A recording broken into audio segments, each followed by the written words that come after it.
예, 얼마 전에 뉴스를 보다가 기사 제목을 보고 좀 놀란 적이 있어요. 한 분이 모임 후 주차장에서 나오다가요, 옆에 있는 비싼 외제차를 긁었어요. 예, 깜짝 놀라서 차주한테 전화를 걸었더니 이분이 뭐라고 했냐면은 예배 중이라면서 괜찮으니까 그냥 가라고. 그래도 불안하잖아요, 비싼 차니까. 그래서 예배 마치시고라도 꼭 한번 확인하고 연락을 주십시오. 그런데 한참 후에 그 차주가 문자를 보냈답니다. 뭐라고 문자를 보냈냐면은, 많이 놀라셨죠? 괜찮으세요? 차가 긁힌 사람이 오히려 거꾸로 긁은 사람을 걱정하면서, 이 흔적은 예전에 있는 흔적 옆에 또 새로 생기긴 한 거지만 한번 수리도 했고 크게 개의치 않으니까 저는 상관없습니다. 그러면서 바퀴가 떨어진 것도 아니고 굴러가면 됐죠. 이렇게 오히려 위로를 해두자는 거예요. 그러면서 뭐라고 했냐면, 나중에 다른 분이 혹시 당신 차를 긁거든 그때 한번 봐주시면 어떻겠습니까? 네, 그러면서 뒤에 이런 얘기를 했대요. 돈도 차도 핸드폰도 사용하는 사람에 따라서 은혜롭게 사용할 수도 있고 반대의 상황도 생기는데, 우리가 너무 별로 중요하지 않은 일에 목숨 걸고 사는 것 같다고. 그러면서 실은 저도 잘 안 돼서 회개합니다. 가끔 이렇게 문자를 보냈다는 거예요. 그러면서 한 번 더 바퀴가 빠진 것도 아니고 범퍼가 떨어지지 않는 한 그냥 타도 무방하니까 걱정하지 마세요. 이 문자를 받고 감동이 돼서 이분이 인터넷에 올리고 그 뉴스에 나온 거예요. 그래서 한편으로는, 야, 이번에는 교회 다니는 분이 정말 아름다운 말로 교회를 정말 체면을 살려주고 미담을 만들었구나. 그래서 제가 정말 안심이 됐어요. 여러분, 말 한마디도 사람을 감동시킬 수도 있고 변화시킬 수도 있고 교회의 명예를 드러낼 수도 있고 하나님의 영광을 드러낼 수도 있어요. 특히 한 사람을 변화시키고 살릴 수도 있습니다.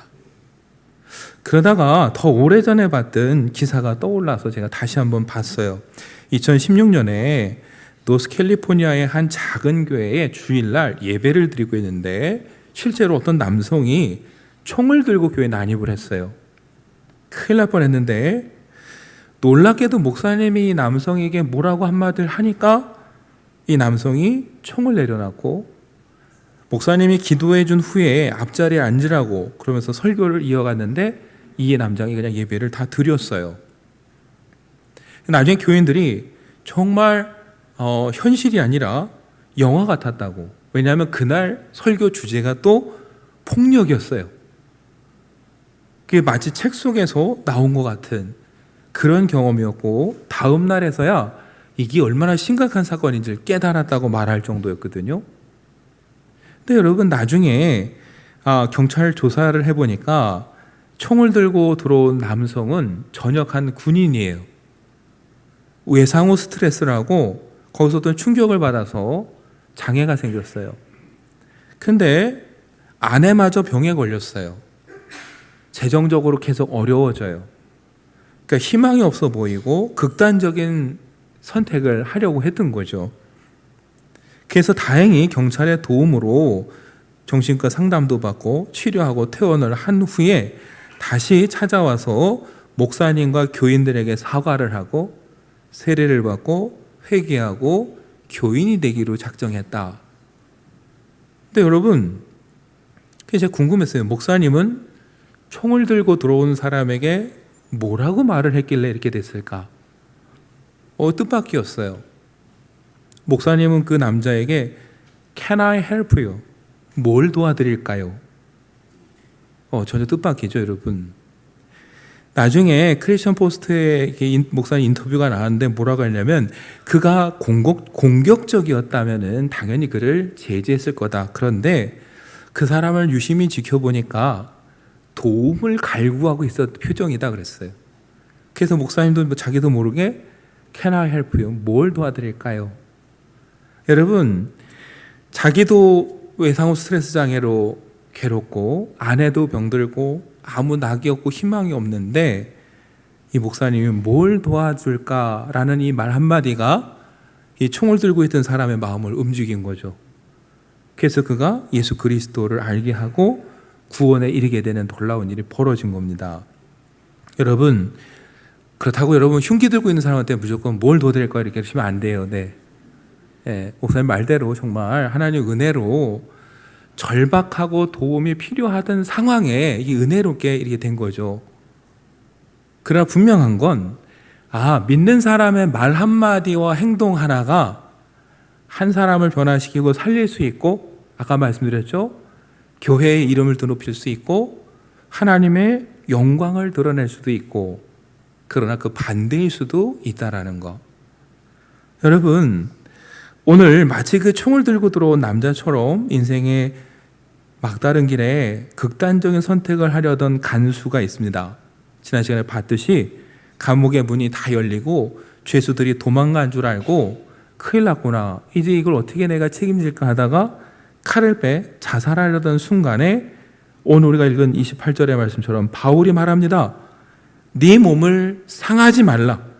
우리가 다 여기 있노라. 그러지 말라는 거예요. 자살하지 말라는 겁니다. 그러면서 우리가 다 여기 있다. 여러분, 근데 이 짧은 한마디가 한 번 더 생각을 하면 아주 놀라운 말이에요. 여러분 생각해 보세요. 감옥의 문이 열렸습니다. 그 죄수들이 어떻게 할까요? 사실 도망가는 게 인지상정이에요. 바울은 말해요. 우리가 다 여기 있다. 저와 여러분이 하나님의 일을 하다가 억울하게 매를 맞고 갇혔을 때 어떨까요? 하나님하고 원망이 나올 법도 하고, 근데 그 밤중에 지진이 나고 감옥의 문이 다 열리면서 나를 묶고 있던 게 다 풀어지면, 야, 하나님께서 이제라도 나를 기억해 주시고 구원해 주시나 보다 하면서 어떻게 우리는 뒤도 안 돌아보고 나갔을 거예요. 도망갔을 거예요. 간수가 어떻게 되든 상관 안 했을 겁니다. 바울과 실라는 근데 감옥에 있었어요. 다른 죄수들도 함께 데리고 있었어요. 그리고 간수가 자살하려는 순간에 외치는 거예요. 그러지 마십시오. 자살하지 마십시오. 우리가 다 여기 있습니다. 간수가 뭘 걱정하는지 너무 잘 아는 거죠. 그래서 우리가 다 여기 있으니까 엉뚱한 생각하지 말라는 거예요. 여러분, 이 간수에게 첫 번째 충격은 지진과 문이 열리는 기적이에요. 그런데 두 번째 충격은 뭐냐면은 자기가 살아가던 빌립보 성의 이방인들과 로마인들이라면은 상상할 수 없는 행동을 하는 바울과 실라. 이게 그에겐 두 번째 충격이에요. 다 도망갔을 텐데 이 사람들은 도망가지 않고 감옥에 오히려 남아있어요. 그 자기를 오히려 살려줘요. 우리가 다 여기 있다. 여러분, 이 정도 만남이 되니까 그 다음에 간수가 바울과 실라에게 뭐라고 말합니까? 선생들이여, 내가 어떻게 하여야 구원을 받으리까? 지진도 놀랐고 그러한 지진 이후에 도망가지 않고 끝까지 이 감옥에 남아있는 그들의 모습도 더 놀라워요. 그러니까 스스로 거기에 무릎 꿇고 말하는 거예요. 어떻게 하면 제가 구원을 받을 수 있습니까? 어떻게 하면 제가 그런 삶을 살 수 있습니까? 사실 저와 여러분의 삶이 그런 삶이 돼야 돼요. 지난주에 말씀드렸잖아요. 세상 사람들은 저와 여러분을 늘 지켜봅니다. 특별히 고난이 오고 사회가 힘들고 어려우면 어떻게 하나 이렇게 지켜봅니다. 그때 저와 여러분의 말 한마디, 행동 하나가 바울과 실라처럼 간수에게 감동을 주고 생명을 살리고 하나님께 인도할 수도 있어요. 반대로 우리랑 별 차이 없네. 우리가 도망가듯이 저 사람도 도망가고 우리가 내 거 그냥 악착같이 뺐듯이 똑같네. 그럼 어떻게 돼요? 절대 저하고 여러분에게 와서 어떻게 하면 구원을 얻을 수 있습니까? 라고 묻지 않습니다. 나랑 똑같은데 거기 가서 왜 답을 찾겠습니까? 정말 나와 다른 누군가를 만났을 때, 야, 저 사람들에겐 정말 뭐가 있나 보다 싶을 때, 그때 가서 어떻게 하면 내가 구원을 얻겠습니까? 이 질문을 하게 되는 거죠. 여러분, 바울은 그 감동적인 순간에 자기를 자랑하지도 않았고요. 다른 얘기 하지 않았습니다. 31절에 보면 주 예수를 믿으라. 그리하면 너와 내 집이 구원을 받으리라. 여러분, 바울은 고난 중에도 찬양했고 극적인 순간에도 간수를 배려했고요. 그 다음에 자기에게 영광이 돌아오는 순간에도 자기를 자랑하는 게 아니라 오직 주님을 드러냈어요. 주 예수를 믿으라. 우리는 어떻습니까? 고난을 이겨냈어요. 그 고난이 간증이 되는 때를 맞이했어요. 혹시 그때 나를 자랑하고 나를 드러내는 일에 우리가 더 신경 쓰고 있지는 않은지, 여러분, 우리가 하나님을 드러내고 하나님의 영광을 드러내는 말과 행동을 하는지 오늘 바울을 통해 되돌아봤으면 좋겠습니다. 여러분, 바울은 교회를 위해서는 참 많은 걸 희생하고 아꼈던 사람이에요. 특히 교회에 대한 배려가 남다른 사람이에요. 그것을 그 다음 모습에서도 볼 수 있어요. 여러분, 달이 밝자 상관이 부하를 보내서 바울과 실라를 놓아주라고 합니다. 흔쾌히 나갈 줄 알았는데 16장 37절 보면 바울이 이렇게 말합니다. 로마 사람인 우리를 죄도 정하지 아니하고 공중 앞에서 때리고 옥에 가두었다가 이제는 가만히 내보내고자 하느냐? 아니라 그들이 친히 와서 우리를 데리고 나가야 하리라. 로마 시민은요, 법 이름이 좀 긴데 로마 법에 따르면은 정식 재판을 거쳐야 되고, 정식 재판을 거쳐서 죄가 있다고 해도요, 사람들 앞에서 모욕적인 처벌은 받지 않을 권리가 있었어요. 근데 바울과 실라는 어때요? 재판도 없었고 사람들 앞에서 매를 맞고 수치를 당했고 옥에 갇혔어요. 그러더니 다음 날 은근슬쩍 그냥 나가래요. 그때 바울이 말합니다. 무슨 소리냐? 나는 로마 시민이다. 나는 이대로 나갈 수 없으니까 나를 내보내고 싶거든. 당신들이 와서 친히 나를 데리고 나가야 된다. 여러분, 그러면 바울은 왜 처음부터 그 얘기를 안 했을까요? 그리고 왜 이제 와서 다시 로마 시민을 주장할까요? 예전에도 말씀드렸지만 그래서 가끔 바울을 너무 변덕스럽다는 분들이 있지만 변덕이 아니에요. 많은 성서학자들은요, 이렇게 얘기를 합니다. 바울을 사람들이 고발할 때 이들은 유대인이고 우리는 로마 사람인데 받아들일 수 없다. 유대인들에 대해서 어떻게 돼요? 여러분, 편견이 있었고 무시했어요. 그런 상황에서 바울이 나는 로마 시민입니다 하면 어떻게 될까요? 동족인 유대인들이 보기에는 아니, 자기는 살겠다고 로마인이라고 말을 해? 그럼 앞으로 유대인과 회당에서는 전도를 할 수가 없게 돼요. 내가 로마 시민이라고 말하는 순간 바울은 누구와 똑같은 사람이 돼요? 빌립보 성에 있는 로마 시민들, 이방인들과 똑같이 돼요. 자기가 로마 시민인 걸 자랑하면서 유대인을 혐오하고 다른 사람들 미워하는 사람들과 똑같이 돼요. 그래서 어떻게 돼요? 바울은 처음에 그냥 참은 거예요. 매를 맞아도 내 동족에게 복음을 전하려면 참아야 되고 내가 하나님의 복음을 제대로 지키려면 참아야 된다 생각했어요.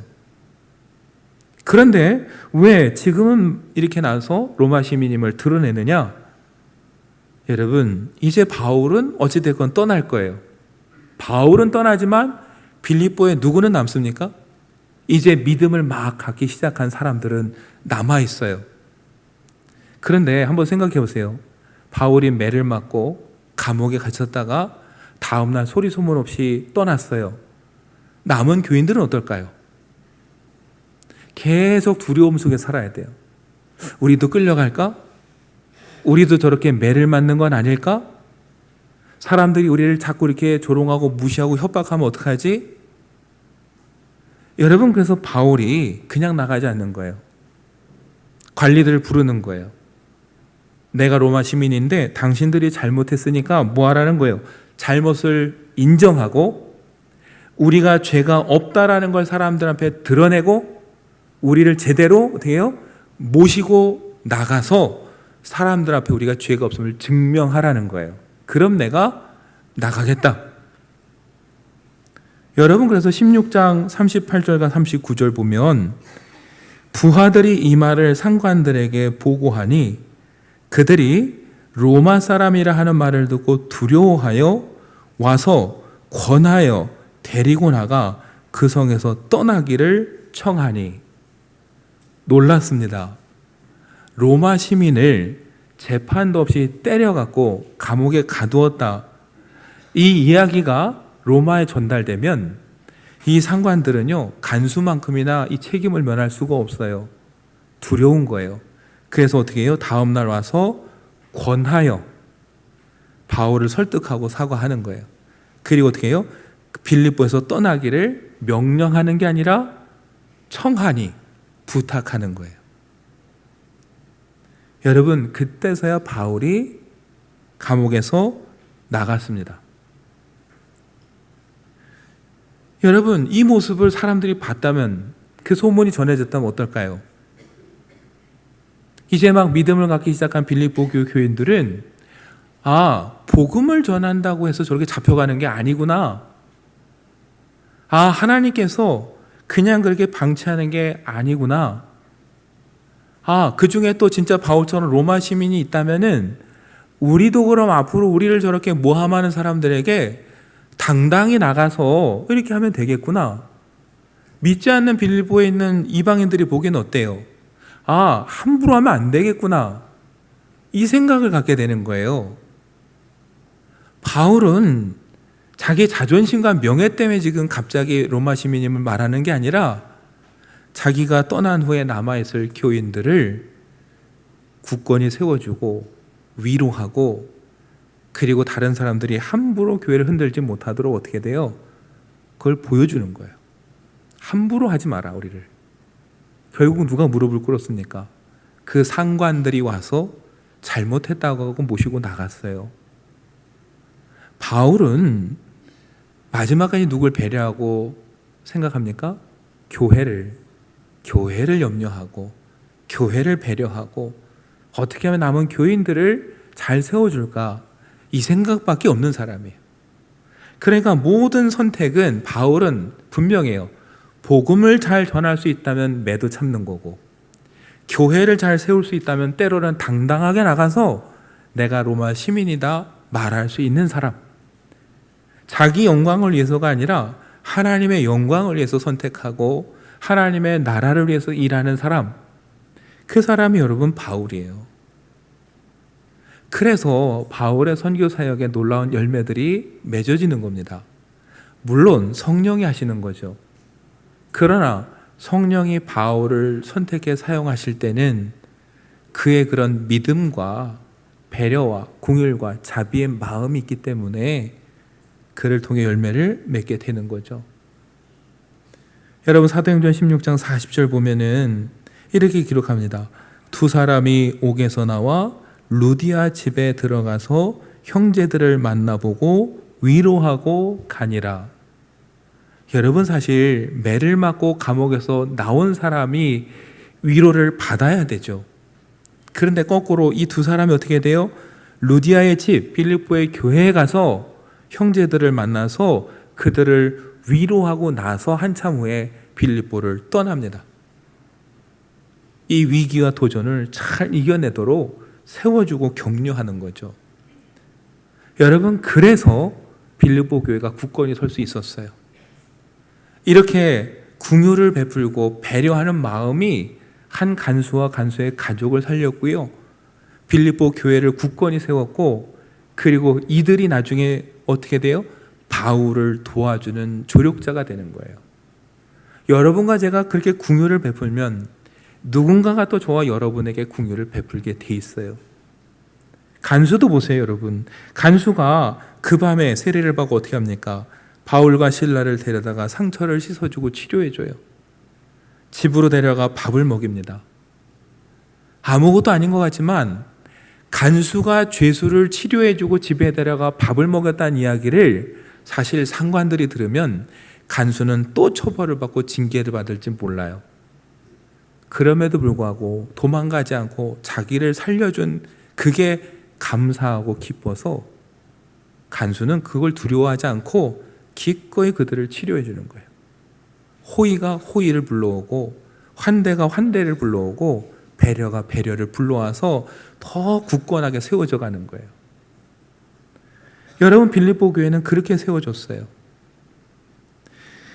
나중에 바울이 빌립보의 교회에 편지를 보내는데요, 이렇게 적혀 있어요. 빌립보서 4장 16절에서 18절 보면 데살로니가에 있을 때에도 너희가 한 번뿐 아니라 두 번이나 나의 쓸 것을 보내었도다.